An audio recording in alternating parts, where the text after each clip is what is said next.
What's up, friends? It's Hector here, the Kettlebell Coach. It's been it's been a little while since I've been live here on the old Book of Faces. Main reason for that is I discovered that Facebook, after 30 days, takes down your live video. I'm only assuming that they are trying to save their their servers, their data. So what I'm likely going to do is when I do go live on here on Facebook, I'm going to go live, then download the video and then re-upload it as a recording. So that way, if you happen to come across this video after 30 days, it will still be here. All right, so that's kind of where I've been. Most of the time I've been posting written posts or pre-recorded videos just because those will stay up long term. So today I want to talk about this idea of not setting goals and doing something else instead. Now, setting goals I think it's important. Obviously, it is important. And anytime you reach out to a coach or a mentor, they're going to ask you, what are your goals? And I think this is, it's good to have goals, okay? Because if you don't have goals, you're just kind of shooting in the dark, right? And if you don't have a target to aim for, then you just aren't going to get there. You can't hit a target that you can't see, right? But I want to go a little bit deeper in today's training, and this is a concept that Dan Heath made popular called upstream thinking. And essentially, upstream thinking is thinking. It's trying to solve problems before problems can even prevent themselves, right? So examples of upstream concepts would be, a complete change in environment. Instead of thinking more proactive, like being proactive and thinking upstream, they're not the same thing. There's some nuances to it. So, for example, you lose weight, or you've gained weight, and then you start taking action to lose weight, right? That's being reactive. So that's thinking downstream. But then maybe exercising and dieting, that would be more proactive, right? Trying to lead a healthy lifestyle. That's good. That's being proactive. But thinking higher and further upstream, that would be a complete change in your environment. The places that you're frequenting, even the people that you're surrounding yourself with, those types of things will have a significant impact on you. And these upstream ideas are intangible, right? But they have a big impact on your downstream results. And so what we're going to cover today is going to be more on that upstream thinking level. Ways that we can improve our results, improve our performance in every area of our life before the strength training even happens, before the nutrition changes and all those things start to happen. And so what I'm going to give you today is I want to give you a 3-step aligned action plan. So what is aligned action? Essentially, in this verbiage that we use within the academy, it's aligning all of our actions towards our purpose, towards the thing that we want. Okay, and so that's the first step. So step number 1. So if you're a guy over 40 and you're busy, you got a career going, and you're trying to do all the things, the wife thing, the career thing, the health and fitness thing, but it can be tough to juggle in all those pieces, right? So one of the first things that you want to do is you want to get clear on your definiteness of purpose. What does this mean? It's essentially getting clear on what you want. And many of us go through our day and we really don't know what we want. Just ask your wife, ask your friend. Someone asks you, hey, what do you want? You're like, oh, I don't even know. I don't know what I want. And that's a problem, because if we don't know what we want, we're ultimately not going to get to where we want to be. And there's something metaphysical that happens once we get clear on what we want. Like, everything just seems to get out of our way. Circumstance, you name it, just seems to get out of the way. And it's very important that we get clear on what we want, because all of our actions, this purpose, all of our actions, all of our decision making will be aligned to what this purpose is.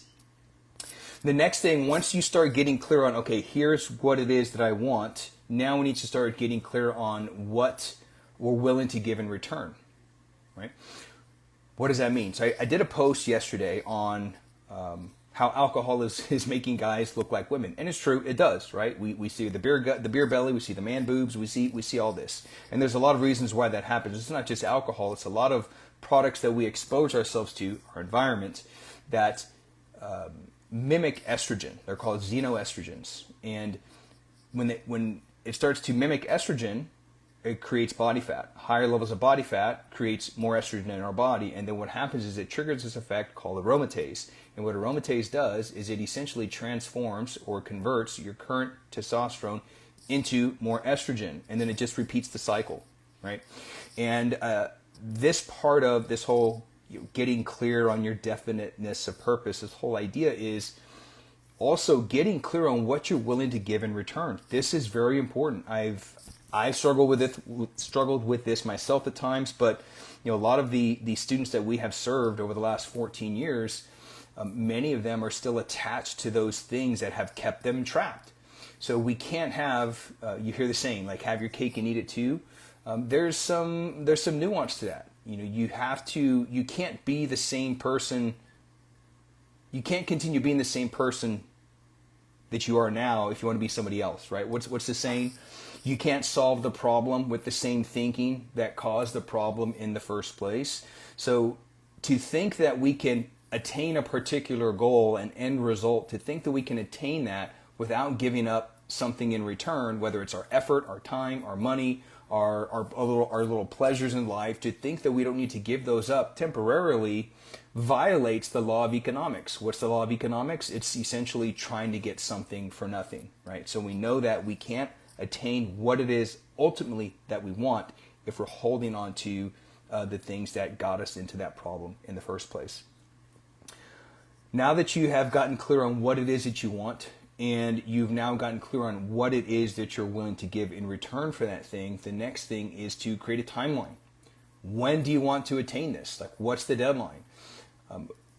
When you have a goal and you don't have a timeline or a deadline of when you're going to get there, it's really not a goal at all. It's a wish, right? So when we set timelines for things, the likelihood of us attaining them are going to be higher.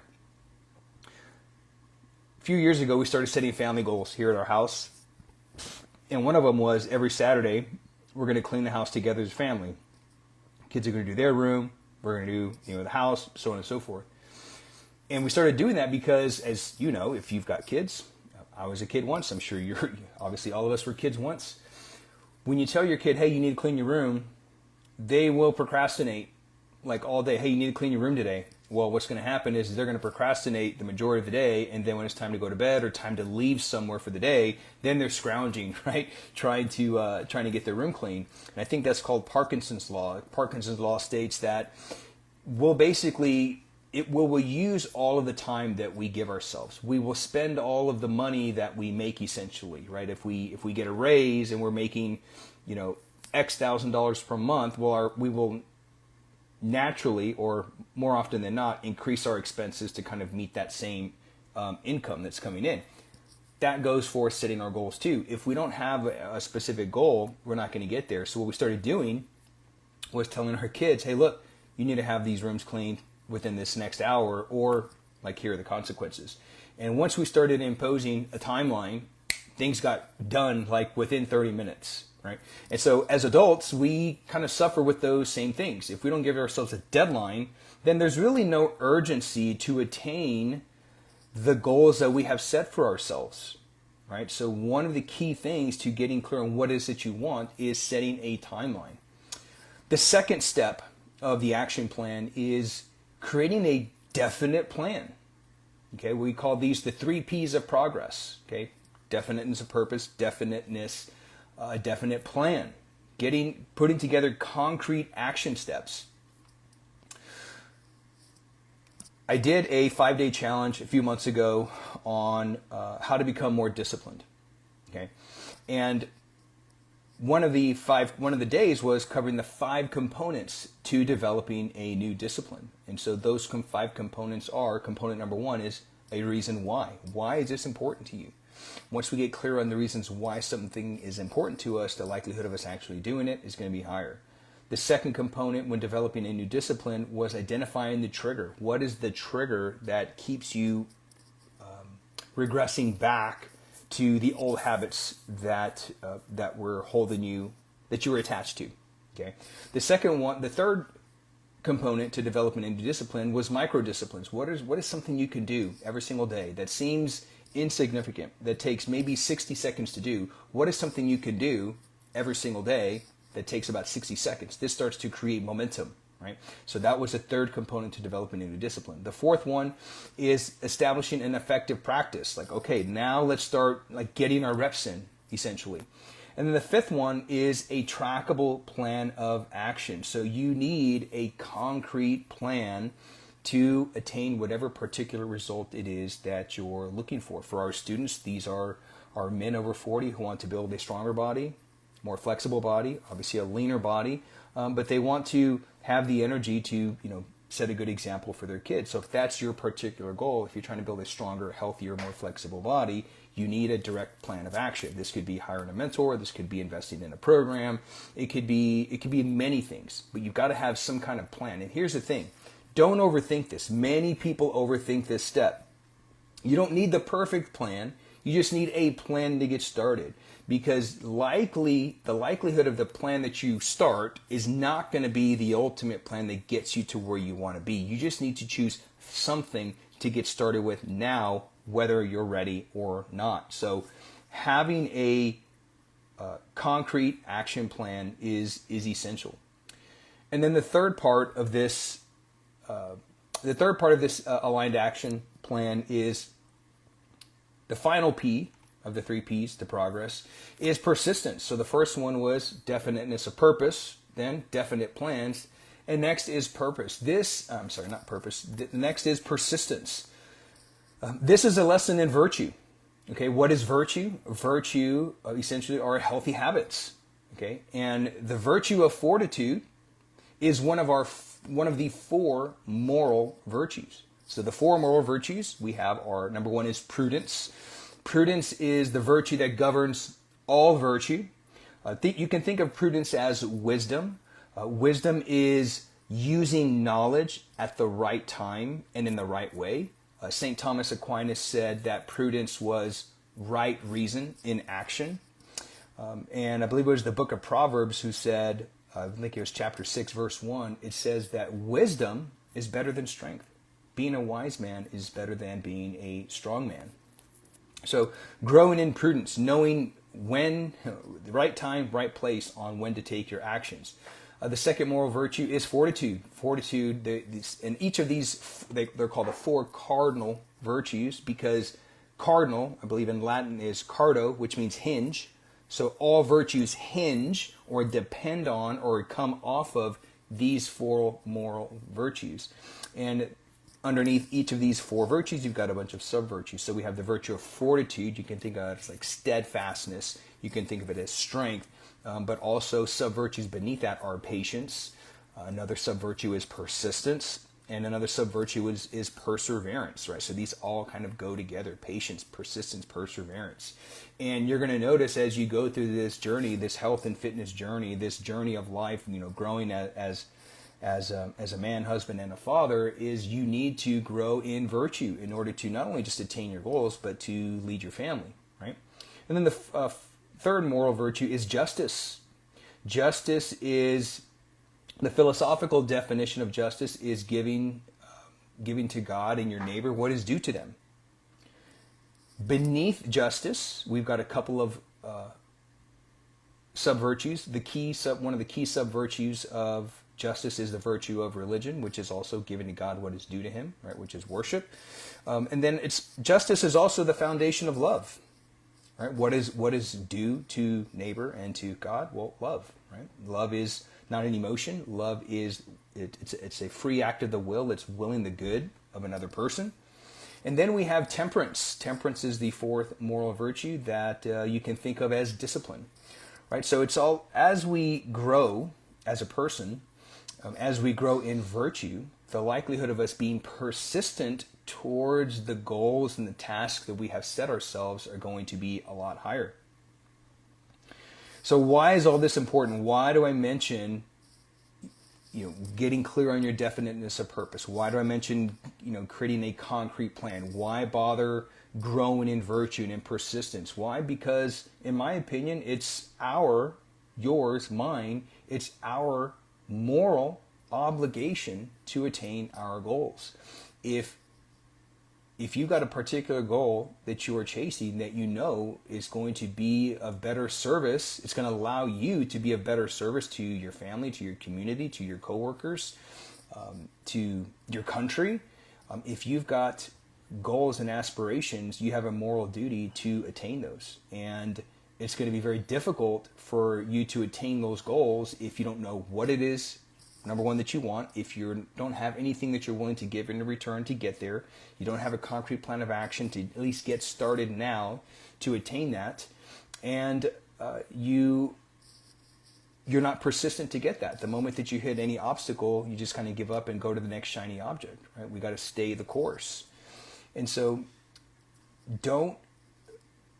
before you get into setting goals, goals are good things to set. Before you get into setting goals, first build your systems, right? So don't just set goals, build your systems and your processes, because it's those systems and processes that are as part of that upstream thinking, right? So if we think of just working out and dieting, or doing whatever to attain, to build a healthier, stronger body, that's being proactive and borderline thinking downstream. We want to think further upstream. And what would be that further upstream thinking?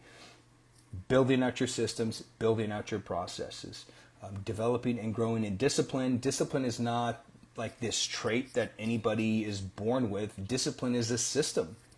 It's a system.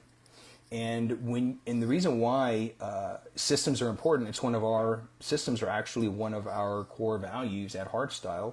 We believe that, number one, strength is a virtue, and we believe that it is strategy, structure, systems, skills. We believe those are the keys to self-mastery. And once you gain mastery over yourself, there's pretty much nothing that you really can't attain, right, with work. So I say all that to close with this. Once you start writing some of this stuff down, get clear on what is it you want. Get clear on an actual plan of action. Get started whether you're ready or not. And then number 3, persistence. Literally brainwash yourself to get this done. And I recommend writing all of this down into like a concise statement where you write down, okay, here's what it is that I want.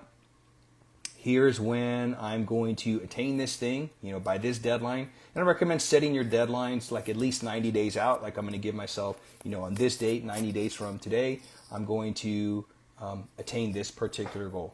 Okay. Now, whether you get there or not, that's not the point. Getting to the goal is not the point. It's who you become along the way, right? Growing in this virtue. And sometimes it's better that you don't attain the end result. And so it's not about getting to that goal. In a way, we really don't want to attain our goal. We want to be growing in virtue and becoming a type of person that attracts the results that we want. So getting clear on that plan of action, getting clear on what you're willing to give in return, backing it with persistence, and write all this down. Visualize the actions that you're taking. Visualize the obstacles.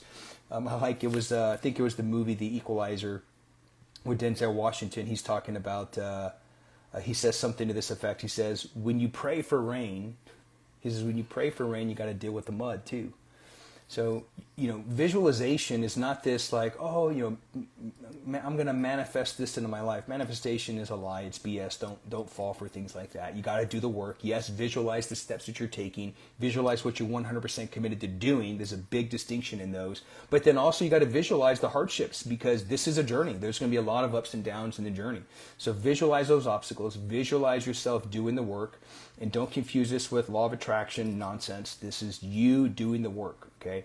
So don't get too bogged down with setting goals and attaining goals. Focus more on building out your systems and your processes, and I promise you the likelihood of you attaining your goal is going to be a lot higher. So that's all I got for you today. I'll see you on the next one. Peace.